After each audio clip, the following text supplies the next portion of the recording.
Samuel chapitre 3, verset 2, placez-moi ce passage.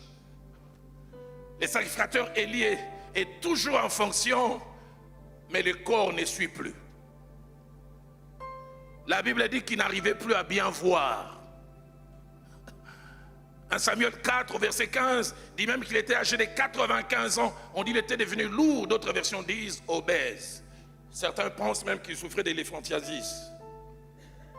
Désir de servir, j'en parlerai tout à l'heure. Il a grandi en richesse, en connaissance, mais l'instrument de travail ne suit plus.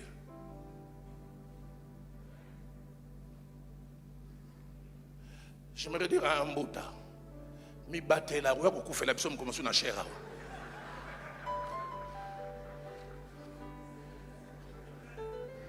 La richesse est là, les révélations sont là, mais les corps.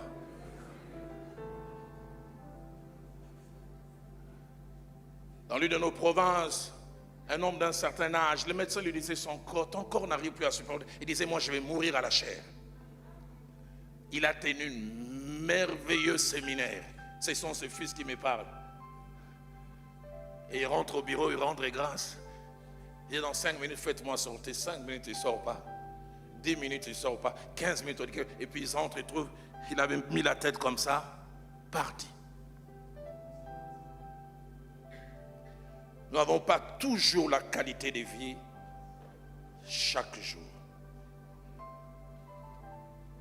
Troisième chose pour laquelle tout numéro 1, réfléchi, responsable et visionnaire, et surtout responsable doit penser à l'après-lui, c'est que c'est de la façon dont nous abordons la relève que dépend le maintien, l'élévation ou la chute de l'œuvre après nous. L'œuvre peut soit se maintenir, soit s'écrouler et peut-être même aller plus haut. Deuxième principe important, c'est que penser à la relève n'est pas et ne sera jamais la tâche de tout le monde. C'est la tâche du titulaire. Ce n'est pas quelqu'un dans les comités, c'est au titulaire. Et je voudrais même insister, non seulement c'est à lui d'y penser, mais d'y penser au bon moment. Certains leaders non seulement n'y pensent pas, mais ils y pensent au mauvais moment. En précipitant une relève. Nous avons fait mention de tout à l'heure du sacrificateur, du prophète Élie. Il demande la mort, il ne pense pas à la relève. Ça en est assez, prends-moi. Dieu dit après toi, il dit, reprends le chemin. Va oindre Élisa à ta place et coach-les durant un moment. Quand le coaching a été suffisant, Dieu dit, maintenant je peux te prendre. Parce qu'il y a quelqu'un après toi. Troisième principe. L'une des choses importantes par rapport à la relève est l'obligation du leader numéro 1 dans sa communion avec Dieu, d'écouter Dieu, de recevoir de lui des directives claires et précises au sujet de l'identité de son successeur. Pas de choix basés sur les sentiments. Pas de choix basés sur des calculs économiques.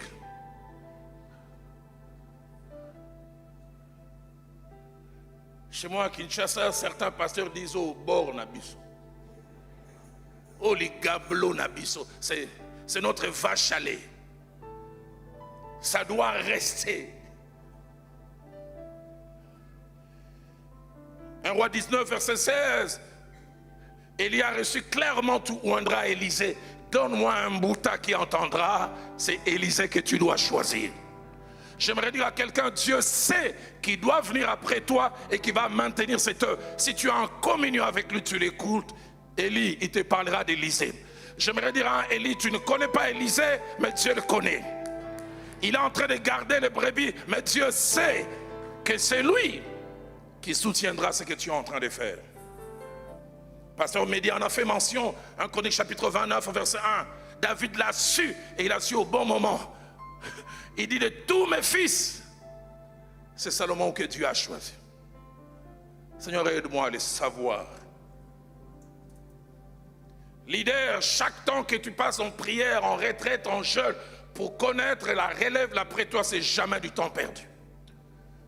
Luc chapitre 6, verset 12 à 6, il devait choisir la relève. Il passa toute la nuit à prier. Il avait une petite équipe de 70 personnes, la présélection, tous zélés, tous disponibles. Mais des 70, il devait choisir 12. J'imagine le président devant les pères, tel il dit non. Et j'aime quand ma Bible dit, et le matin quand il se présenta, il les choisit. Matthieu, viens. Barthélemy, il est où? Il a même choisi Judas Iscariote.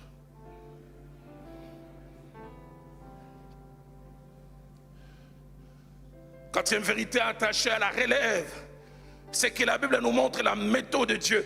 Et j'aimerais que la technique m'aide à remettre ce passage de Nombres, chapitre 8, verset 23 à 26. La Bible montre la méthode de Dieu de fonctionner dans les sacerdoces. Et ça, c'est spécialement avec les Lévites, attachés à la relève. Nombre 8, 24 à 26 que nous avons lu. Est-ce qu'on peut me replacer ce passage?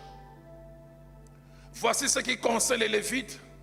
Depuis l'âge de 25 ans et au-dessus, tout Lévite entrera au service de la tente d'assignation pour y exercer une fonction. On va lire puis je vais y revenir. Depuis l'âge de 50 ans, il sortira des fonctions et ne servira plus. Et puis 26.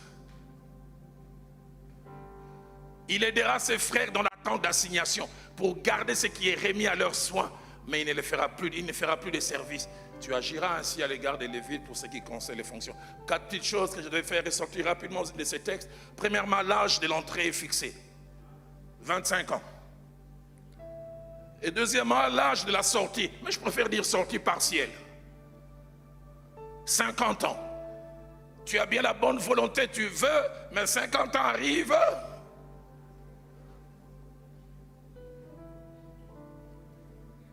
Mais troisièmement, il montre, on cesse, mais on ne cesse pas totalement.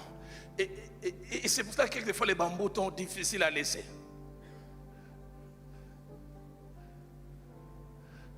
La Bible dit depuis l'âge de 50 ans, et je voudrais paraphraser, même quand il aime, il sortira. Seigneur, donne-nous des gens qui sortent des fonctions. Et ne servira.